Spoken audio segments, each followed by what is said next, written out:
Hey guys, what's going on? DomCarMan here again. So today, or the other day, I was actually having an issue with my suspension, making some noises. I don't know if it's loose or if something's broken. So today I'm just going to take off, it's the rear suspension, so I'm just going to take off the back wheels and I'm going to try and just torque everything down in the back, see if that fixes it, and go from there.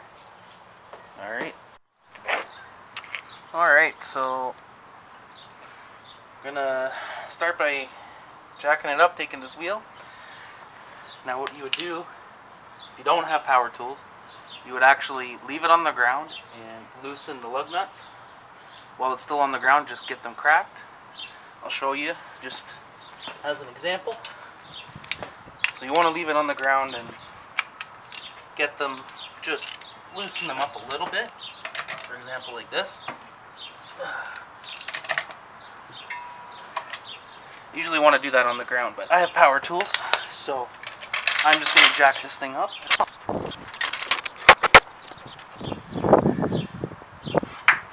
If you see me sticking my hand in here over and over, just be careful when you do that, but I'm just making sure it stays on the pinch weld, because if you miss the pinch weld or it slips off, it'll fall and this will go right through the side. Which I have a picture of a friend doing, and I'll post that.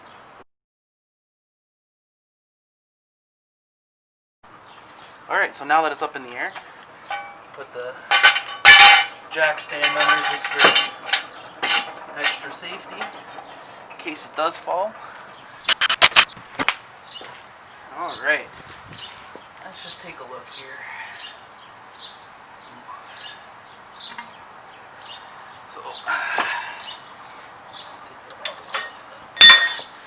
So, I don't know if you can see in there, I have the suspension arm down there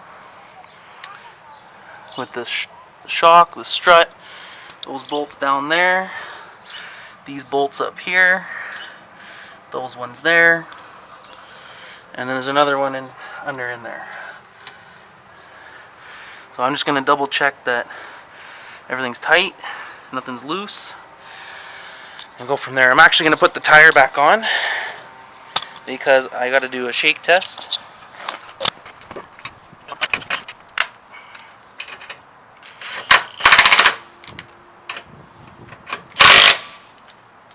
Alright, just so it's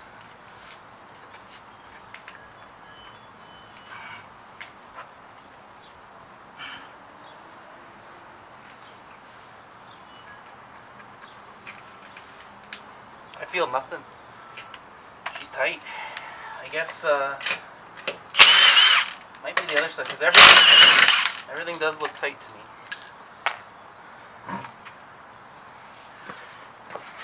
But I'm just gonna go in here and grab everything and give it a good shake.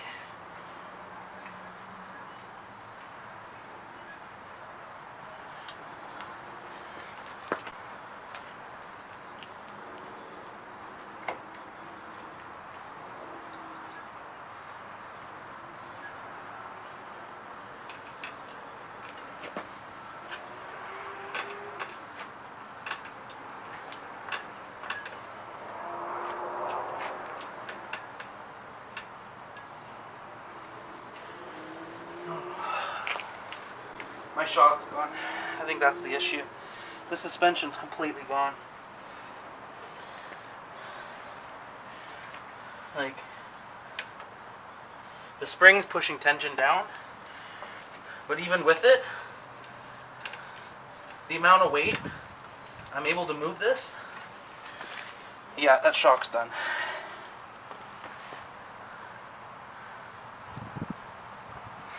Alright, well, put this one back together, and I'll turn the car around, do the other side. Alright, let's try a cold start. Now, to be honest, it hasn't run in a couple weeks. Let's see if the battery's green.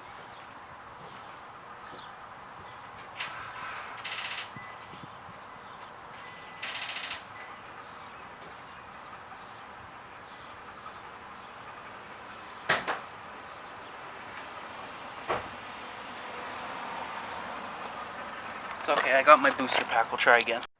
Alright, so I got my jump box on it now, and let's give her a start.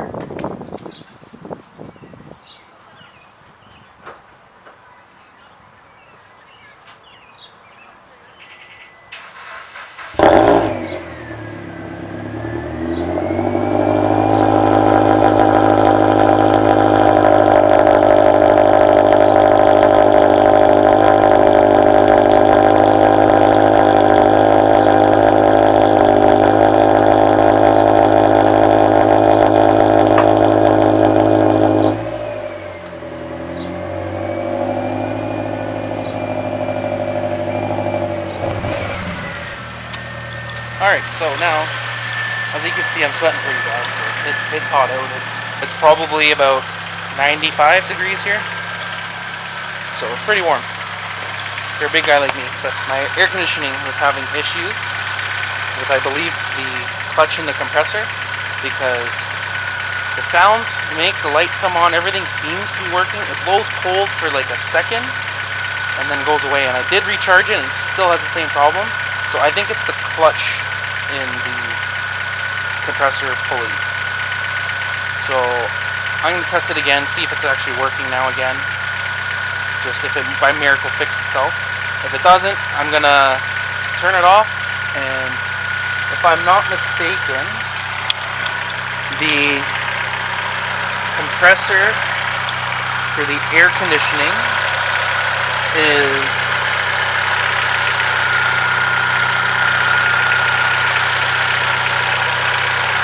the one down there that's not spinning right now with the 4 bolts on the front. So I'm pretty sure I can just take those bolts out and the whole clutch pack will come out, and I can see if I can clean it up and maybe sand them down and make them rough again or what. But I'm going to set this camera up as best as I can here and try. Alright, so this is actually a much better view. So I can see if it's spinning or not. Right now it's not spinning.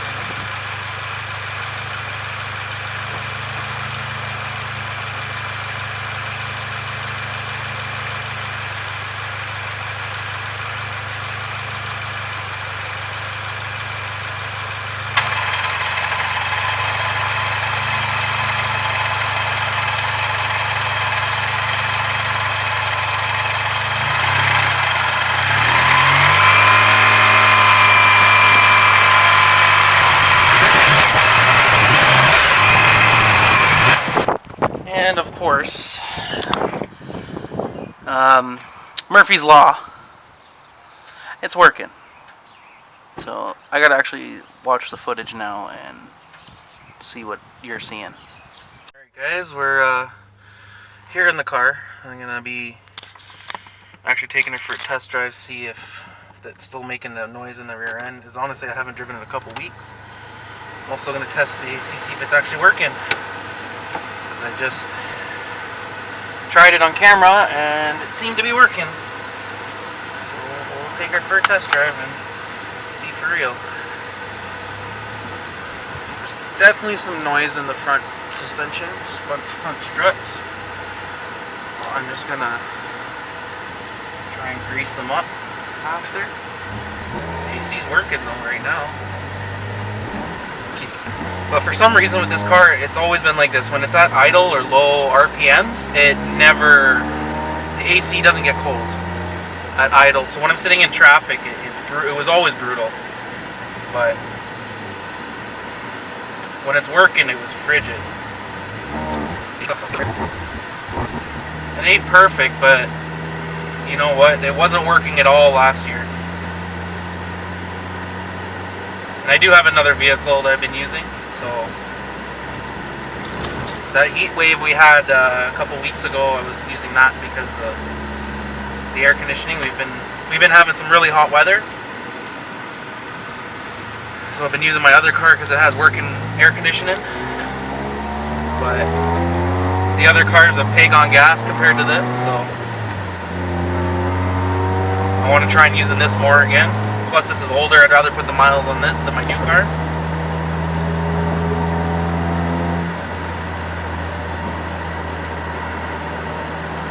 definitely not how it used to be.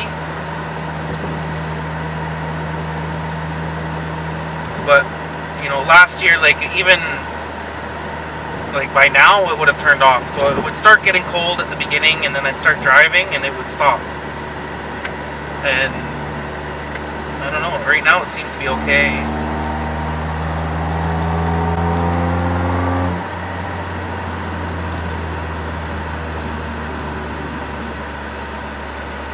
Can't even see his signal. I didn't even realize. I don't know, this is definitely not as cold as it should be.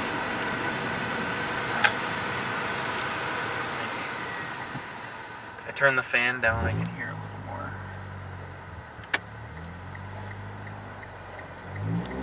Let's give her a rip.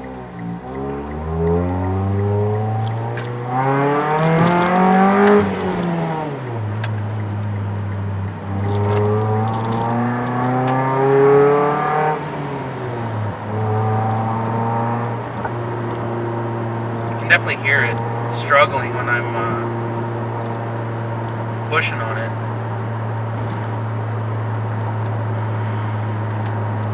It's hard to say. There it goes. It's kicking in good right now. Yeah, there we go.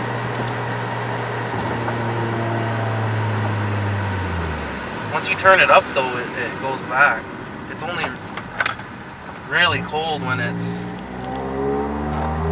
I'm at like 4,000 RPM at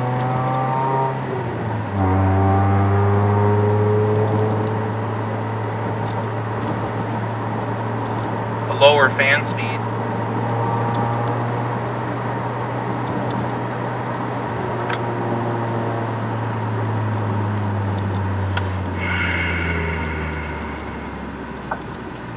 I'm gonna test this. I'm gonna turn it off, the air conditioning, and leave the fan on max and see if it starts getting warmer air out of it. And then I'll know for sure if the AC's actually working or not. The air already feels like it's getting warmer.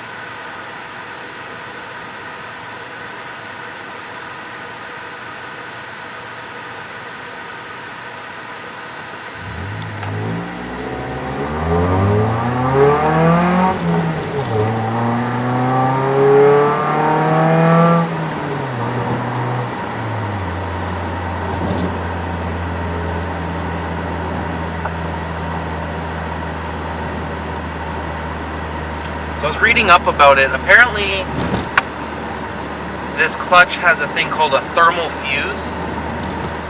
So that if the clutch gets too hot, it'll actually disengage it.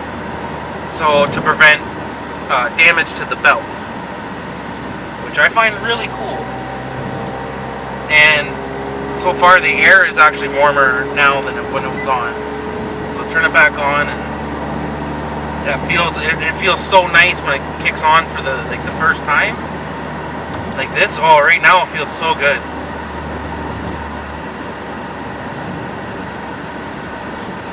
But then usually when it cycles, it feels so good right now.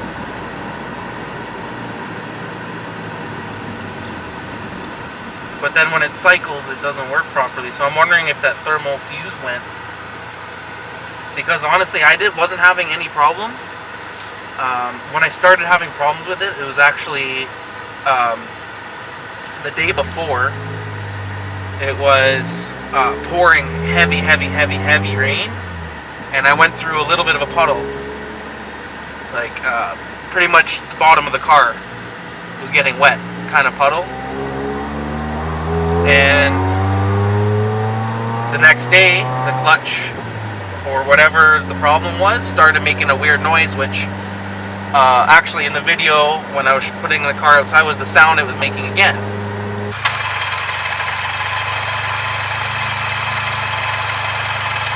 It was that sound, and then it just wasn't blowing cold the way it was, like the way it used to. And Murphy's Law sometimes works in your benefit, because honestly right now, like it isn't how it used to be before the problem started. but it's tolerable. I might be able to actually drive this again, because this is like one of the hotter days. You don't see too many days hotter than this around, and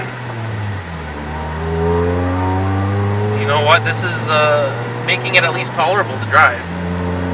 Normally with the windows up like this with no air conditioning, and it's 28 degrees Celsius right now without the Humidex, so I don't know what that would be. I know 70 so our pools we keep at 20. So we are sitting in around 92 to 95 with the Humidex right now. So you can imagine that kind of heat on a day with your windows up. It definitely wouldn't be this comfortable. So it is working again, but definitely not at 100%. Not like my other car, but the other one's brand new, so it should be.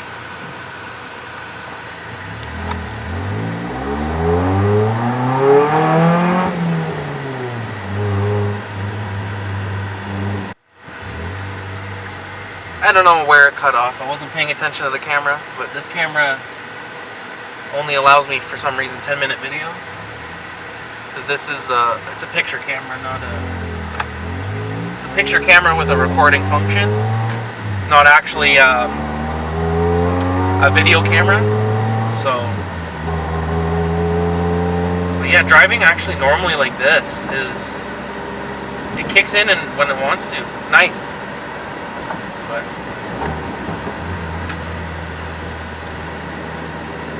alright, let's turn this off. Open the windows a little bit. I want to hear her sing.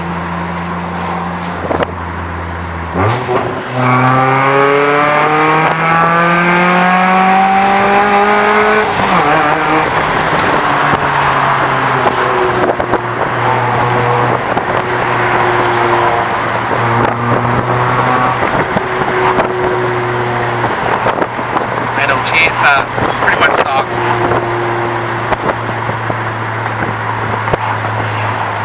She's completely stock with an intake and an exhaust.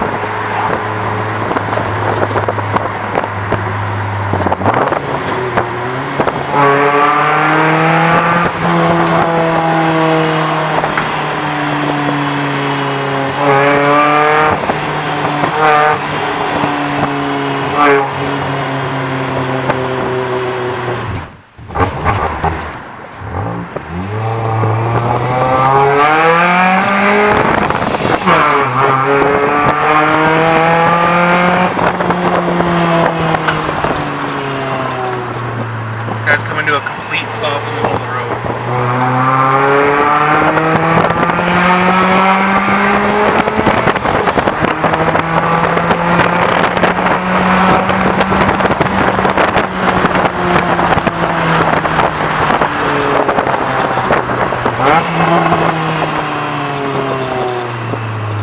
That never gets old.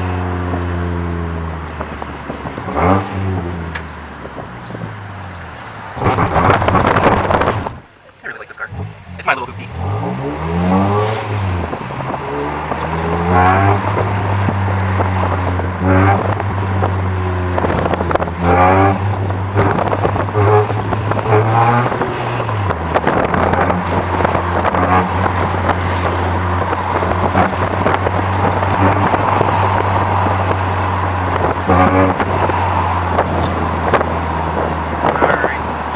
Car seems to be driving and running, so we can try the AC again.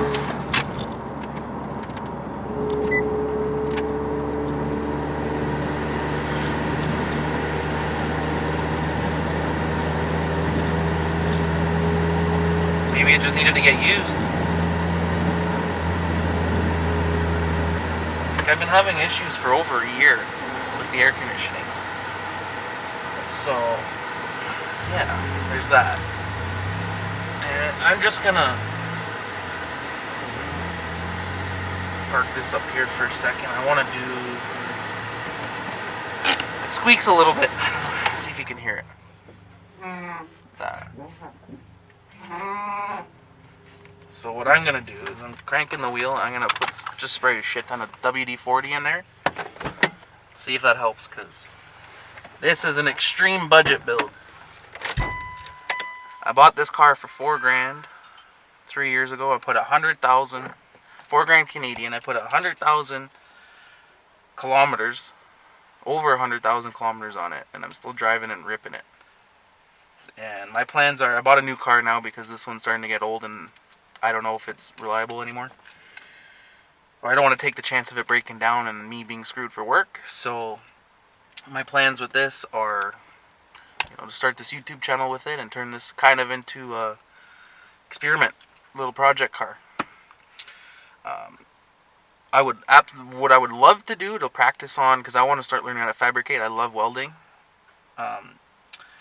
What I would like to do is actually see if I can drop the Mitsubishi 3.8 V6 into this thing, because this is a standard Lancer.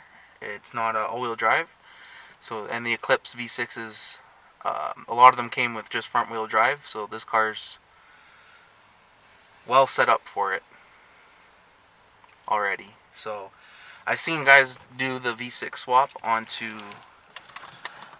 They try to do it on the Rally Arts or the not so much the Evos, but they're all Rally Arts, the ones I saw, and they all had issues converting the 3.8 to all-wheel drive. Now, because my car's already front-wheel drive and I don't plan on converting it to all-wheel drive, at least not at this moment, I feel like if I grab the engine, transmission, maybe even the whole front end out of the Eclipse, I might be able to put it in here somehow with some fabrication. From what I looked up, the motor mounts are actually the same on this as the 3.8, because this has the same motor mounts as the 2.4, which comes in the same car, the Eclipse, which the 2.4 and the 3.8 of the Eclipse have the same motor mounts. And from what I've been told, it's the same. The 2.4 is the same for the Lancer as the Eclipse. So I'll see how it goes. But for now, that's all. I plan on doing a couple little fun tricks to this in the next coming videos. So we'll see how it goes. Thanks for watching. Don't forget to like, comment, and subscribe. Have a good one.